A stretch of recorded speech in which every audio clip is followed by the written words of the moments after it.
అనకాపల్లి జిల్లా చోడవరం నియోజకవర్గం చోడవరం మండలం బెన్నబోలు గ్రామ పరిధిలోని కొండలో భారీగా గ్రావెల్ తవ్వకాలు రవాణా జరుగుతున్నాయనే ఆరోపణలు స్థానికంగా తీవ్ర చర్చకు దారితీస్తాయి.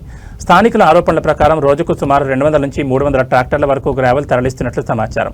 ఒక్కో ట్రాక్టర్కు 600 నుంచి 1000 వరకు వసూలు చేస్తున్నారనే ఆరోపణలు వినిపిస్తున్నాయి. అయితే ఇంత పెద్ద మొత్తంలో గ్రావెల్ తరలిస్తున్నట్లయితే దీనికి సంబంధించి అనుమతులున్నాయా? ప్రభుత్వానికి చెల్లించాల్సిన రాయల్టీ ఎంత? ఇప్పటివరకు ఎంత మొత్తం ప్రభుత్వ ఖాతాలో జమైంది అనే ప్రశ్నలు తలెత్తున్నాయి.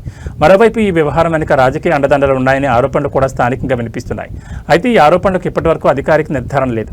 సంబంధిత అధికారులు, ప్రజాప్రతినిధులు దీనిపై స్పష్టత ఇవ్వాల్సిన అవసరం ఉంది. కొండలు, గుట్టలు సహజ సంపదకు ప్రతీకలు.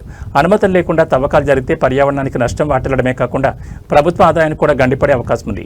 బెన్నబోలు కొండలో గ్రావెల్ తవ్వకాలకు అధికారిక అనుమతులు ఉన్నాయా? రోజుకు తరలిస్తున్నట్లు చెబుతున్న గ్రావెల్కు రాయల్టీ ఎంత? ఇప్పటివరకు ప్రభుత్వానికి ఎంత ఆదాయం సమకూరింది? నిబంధనలకు విరుద్ధంగా తవ్వకాలు జరిగితే బాధ్యులు ఎవరు? పర్యావరణ నష్టాన్ని అరికట్టేందుకు అధికారులు ఎలాంటి చర్యలు తీసుకుంటున్నారు? బెన్నబోలు కొండలో జరుగుతున్నట్లు ఆరోపణలు ఎదుర్కొంటున్న తవ్వకాలపై జిల్లా యంత్రాంగం సమగ్ర విచారణ చేపట్టి వాస్తవాలను ప్రజల ముందుంచాలి.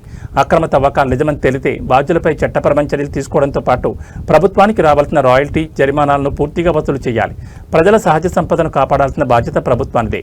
బెన్నబోలు కొండను కాపాడాలి. అక్రమ తవ్వకాలకు అడ్డుకట్ట వేయాలి.